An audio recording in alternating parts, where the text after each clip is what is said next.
Et parmi les membres de cette école, on va retrouver Herbert Marcuse, qui est celui qui va développer l'idée de la tolérance répressive. Qu'est-ce que c'est que la tolérance répressive? C'est tout simplement pas de tolérance pour les personnes qui ne partagent pas les idées de gauche. Donc la tolérance, selon Herbert Marcuse, ne doit s'appliquer qu'aux personnes qui partagent les idées de gauche, c'est-à-dire les idées, la vision progressiste des choses. Donc vous voyez, même dans les intentions initiales de cette école, donc c'est l'école de Francfort, si vous voulez, c'est la base idéologique des woke, on a cette volonté de ne pas respecter les opposants. On peut prendre aussi Georges Lukács. Georges Lukács, c'est un autre membre de l'école de Francfort, et il va nous dire quelque chose de très intéressant, que le marxisme resterait vrai, même s'il se révélait faux. Il faut suivre, hein. Faut suivre. Et pour cela, il va utiliser une notion qu'on appelle la notion de polylogisme.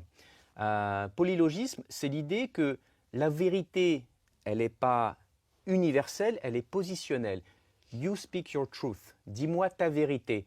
C'est en fonction de qui on est qu'on développe une vérité et qui sera reprise par la suite par les sociologues français comme Michel Foucault, le primat de la subjectivité. Ça nous vient de là. Ça nous vient de l'idée que nous, on pensait pendant longtemps qu'il y avait une structure commune à tous les êtres humains, c'est-à-dire la structure logique de la raison. On peut discuter, on peut avoir des désaccords, mais on peut arriver à la vérité.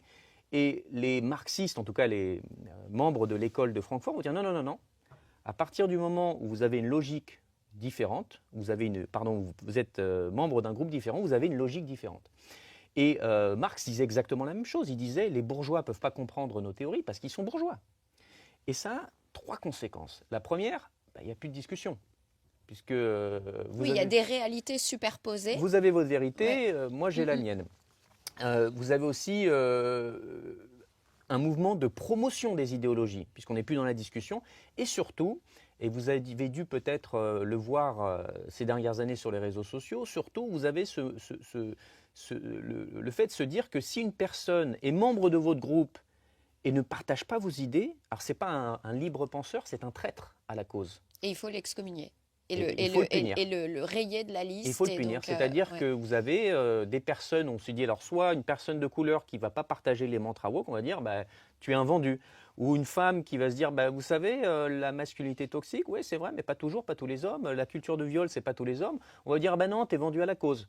Donc l'idée de base d'avoir une vérité qui appartient au groupe et qui n'appartient plus, qui n'est plus une vérité universelle qu'on va chercher, ça crée cette logique des traîtres. Et c'est aussi la raison pour laquelle, en URSS, on avait créé le goulag. C'est exactement dans cette même vague-là. Une logique totalitaire. La logique totalitaire. Et c'est une logique qui se base sur une tolérance à géométrie variable, avec des réalités qui se superposent. Et en fait, vous venez d'expliquer, la réflexion que je me fais toujours, c'est qu'on confond désormais tolérance et prosélytisme. C'est-à-dire qu'au nom de la tolérance, finalement, il y a des injonctions à faire avoir tel ou tel comportement ou faire telle ou telle chose. Mais finalement, vous répondez à ma question en expliquant par votre historique pourquoi c'est permis et pourquoi eux-mêmes, en fait, c'est un système qui est très très bien pensé parce qu'il n'y a pas, une fois qu'on est dedans, c'est comme encore une fois, je parle au conditionnel, ce serait un peu comme une secte, puisqu'on ne peut plus en sortir, puisque la logique est blindée, en fait. Oui, et vous avez des cas, pour parler peut-être d'exemples concrets, alors c'était l'élection présidentielle de 2016, vous savez, la première fois où Trump s'est présenté. Vous avez un entrepreneur milliardaire qui est assez connu, qui est un investisseur très connu de la Silicon Valley, qui s'appelle Peter Thiel, qui a notamment investi dans Facebook, dans PayPal, dans Palantir, dans énormément de grandes sociétés de la tech américaine, et qui s'est déclaré pour Donald Trump au moment de cette élection. Il se trouve que Peter Thiel est homosexuel.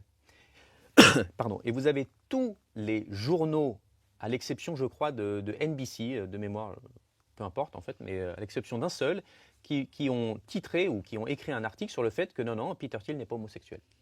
Pourquoi? Parce qu'il ne partage pas les idées des homosexuels qui sont d'être contre Trump.